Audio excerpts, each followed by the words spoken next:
नमस्कार दोस्तों, मैं विजेंद्र भाटी और आप मेरे साथ देख रहे हैं विजेंद्र के फैक्ट्स।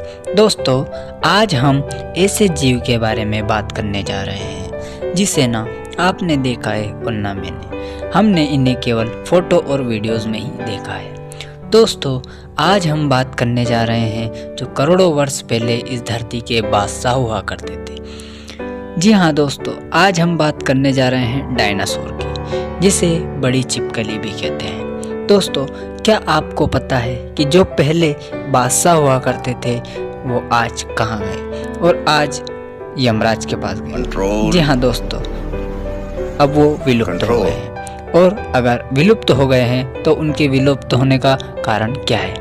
ये सब सवाल अगर आपके मन में उठ रहे हैं तो वीडियो को मेरे साथ पूरा देखिए। आज हम बात करेंगे डायनासोर के अंत की। तो चलिए दोस्तों, वीडियो शुरू करते हैं। एक समय में हमारी धरती पर डायनासोर का राज था। वो चलते थे जहां हम चल रहे हैं, इसी हवा में सांस लेते थे, इसी प्रकार धरती के जंगलों में अपना जीवन व्यतीत करते थे। डायनासोर ने करीब 14 करोड़ साल तक राज किया। इन डायनासोर की हजारों प्रजातियां थी, जिसमें से कुछ मांसाहारी व कुछ शाकाहारी थे। वह कुछ डायनासोर बहुत शांत स्वभाव के थे व कुछ खूंखार थे। ये उस समय की सबसे खतरनाक व सबसे बड़े जीव थे। इतने सक्षम होने के बाद भी वह विलुप्त कैसे हो गए? ये सब जानने के लिए हमें करोड़ों साल पीछे जाना होगा और डायनासोर के अंत को करीब से देखना होगा।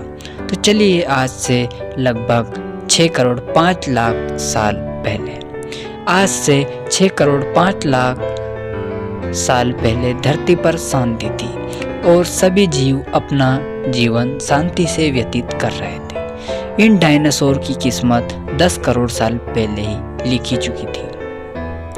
10 करोड़ साल पहले एक छोटा एस्टेरॉयड का टुकड़ा जो दूर अंतरिक्ष से आ रहा था, वह पृथ्वी से लगभग 20 करोड़ मील दूरी मंगल और बृहस्पति के बीच बने क्षुद्र ग्रह बेल्ट में घूम रहे एक बड़े एस्टेरॉयड से जा टकराता है। इस टकराव से वह बड़ा एस्टेरॉयड पृथ्वी की ओर आने लगता है, जो लगभग 20,000 प्रति मील घंटे की रफ्तार से आने लगता है। यदि यह एस्टेरॉयड पृथ्वी के उपग्रह चांद से टकराता तो शायद हम नहीं रहते और इस पृथ्वी पर डायनासोर का ही राज रहता। लेकिन नियति को कुछ और ही मंजूर था। वह एस्टेरॉयड चंद्रमा से कुछ ही दूरी से बचकर सीधा पृथ्वी की ओर आने लगा। यह एस्टेरॉयड जब पृथ्वी के वायुमंडल के संपर्क में आया तो इसकी गति और भी तेज हो गई। पृथ्वी के वायुमंडल में घूमते घर्षण के कारण वह भयानक आग के गोले में परिवर्तित हो गया। इसकी चमक इतनी तेज थी कि पृथ्वी के हजारों किलोमीटर दूर होने पर भी पृथ्वी पर हजारों जीवों की आंखें अंधी हो चुकी थी। ये जीव उस उल्का को देख नहीं सकते थे, लेकिन वे इसकी भयानक गर्मी को महसूस कर रहे थे। कुछ ही समय बाद यह एस्टेरॉयड मेक्सिको की खाड़ी के पास टकराता है और लगभग 35,000 डिग्री सेल्सियस वाला विस्फोट होता है। इस टकराव का विस्फोट लगभग 10 हाइड्रोजन बम के विस्फोट के बराबर था। यह विस्फोट इतना शक्तिशाली था कि इसके टकराते ही धरती की लाखों टन धातु अंतरिक्ष में चली गई।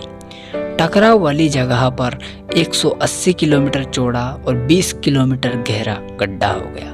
विस्फोट के कारण यह मेटल और पत्थर आसमान में धूल के कण के समान बादल में चले गए। 16 मिनट 40 सेकंड बाद जोरदार टकराव के कारण भयंकर भूकंप आया।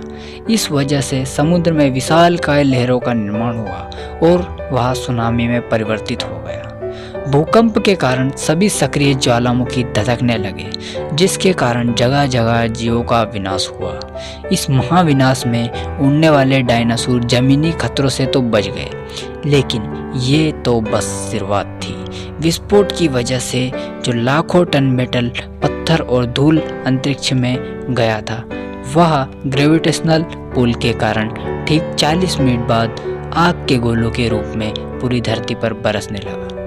वही धूल का एक बड़ा बाउंडर पृथ्वी की ओर आने लगा। यह धूल का बाउंडर काफी मोटा था, जिसके कारण धरती पर सूर्य की किरण नहीं पहुंच रही थी एवं अधिक तापमान के कारण पृथ्वी के सभी पेड़ पौधे जलकर खाक हो गए। विस्फोट के 40 मिनट बाद पृथ्वी का तापमान 200 डिग्री सेल्सियस तक बढ़ गया था। इसी कारण जो डायनासोर विस्फोट वाली जगह से दूर थे वो भी इस भयानक गर्मी के शिकार हो गए।